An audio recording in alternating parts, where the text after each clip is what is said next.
Parliament has been granted another extension from the Constitutional Court to complete the Electoral Amendment Bill. The ConCourt received an urgent request from Parliament earlier this week asking for a further extension from the 10th of December to the 28th of February. To discuss this further, I'm joined now by OUTA's Parliamentary Engagement and Research Manager, Rachel Fischer. Rachel, good evening and thank you for your time. My understanding is that the extension is only to the 31st of January, is it? And if so, is that sufficient time given the amount of work that needs to happen, particularly around issues of public consultation that needs to be substantial and actually meaningful engagement as opposed to, pro forma engagement? Indeed, and good evening to you, Tila Sizwe, and also our viewers. Now, we could see immediately, since Parliament's request was until the 28th of February, that was the timeline they thought would be sufficient. So ConCourt granting this only until the end of January does not meet that desired timeframe. So on Tuesday, when the urgent application was lodged, Parliament from the Portfolio Committee on Home Affairs also distributed the call for public commentary with the deadline of the 27th of January. So as far as I could see, the date hasn't been amended yet, but surely we can expect very soon that Parliament will have to adjust that date, most likely just towards the end of December, very early in January, which will inadvertently put a lot of pressure on the public, not only to procure counsel if there are legal concerns, but also to sufficiently study this bill and the changes recommended by National Council of Provinces, and then also to submit this. Now, of course, this is December. People are getting ready to go on vacation. They are starting to take leave. So it puts both Parliament and citizens under a lot of pressure. Yeah. And what's your sense of how much depth needs to be there in this public consultation, moving off the premise that the original bill, around which so many of you had concerns, had undergone processes of public consultation, but this being a sort of a tweak to address some of the concerns that came to the fore after the National Assembly had passed it in its original version. How deep do we need to go by way of public participation? It's a very good question. And also from OUTA, we need to consider our stance.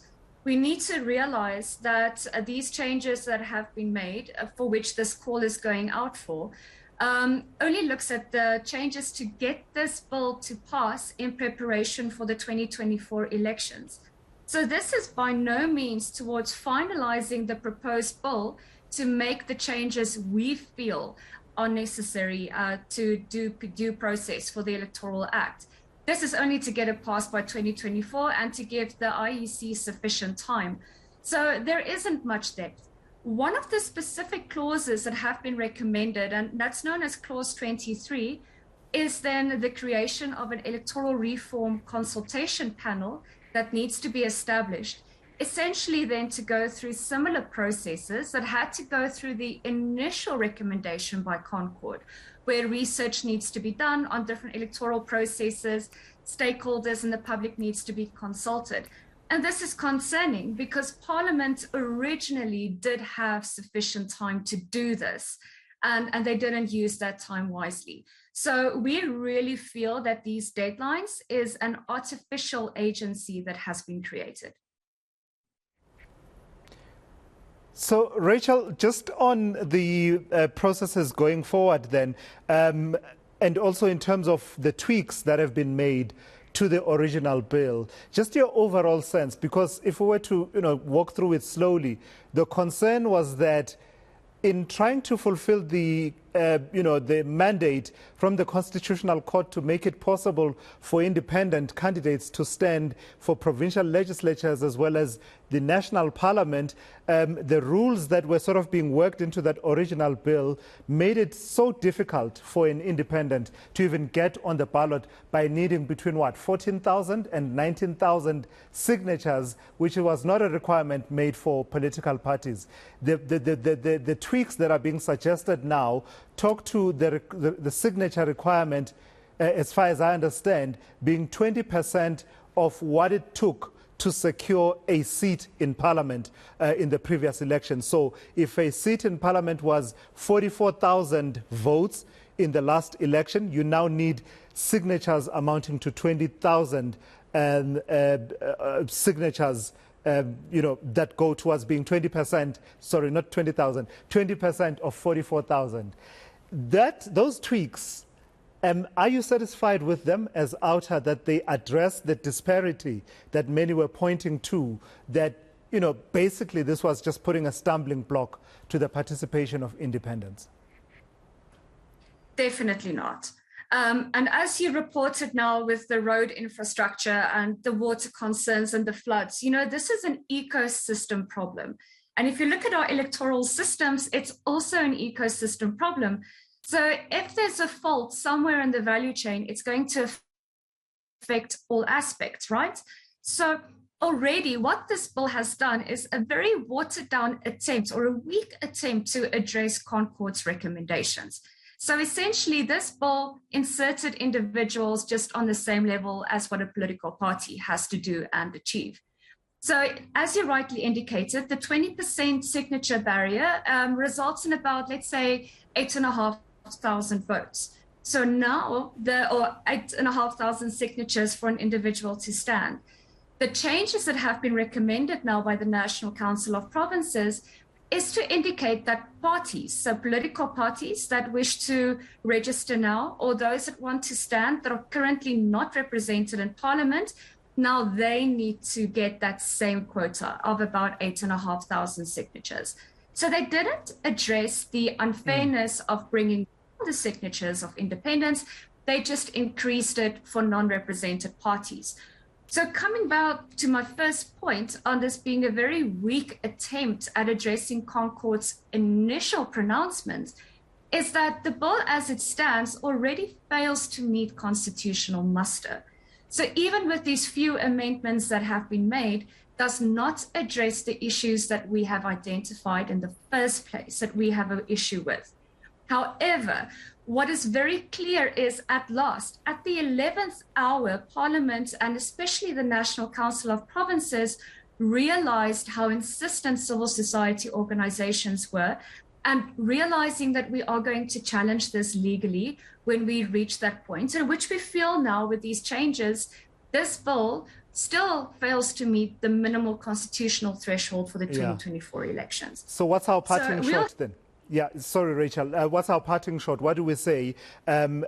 Is this bill as it is, either from yourselves or other elements of civil society or, ordinary South Africans, is it likely to be taken on challenge or review, and basically to try and get it to be thrown out by the courts before the 2024 elections? Or what do we say? Do we take it as a stopgap measure and say it's not perfect, but it is something that we can work with and pick up the fight after 2024, considering how long it takes for some of these processes to work themselves through Parliament? What's our position? Well, certainly, what's your position as OUTA and others in civil society? So in principle, we have an issue with this proposed bill, right? But we know this is a catch-22 situation. We cannot postpone the 2024 elections, maybe with a couple of months, but we can't postpone it to 2025 as an example. The elections must take place. So yes, let's accept this is going to be an interim stopgap bill, but we do feel strongly that this bill as it is cannot be fixed superficially. So what we from the beginning is a hybrid system that looks at a constituency and proportional representative type of electoral system. So what needs to be done is then with this electoral reform expert panel that needs to be put together for 2029's preparations is hopefully to look at an entirely new bill that could be put on the table, or extensive changes that need to be made, because the 2024 elections remain paramount. Rachel, I've got to thank you for your time. Just as a parting shot, where do people find the tweaked proposed bill for people to participate? And I feel like this needs to be a call to action. Doesn't matter what your affiliation is, what your banner is politically. this is about maintenance of our democratic hygiene. With December, the holidays coming up, where do people find this to be able to make comments, and how do people take part in this process?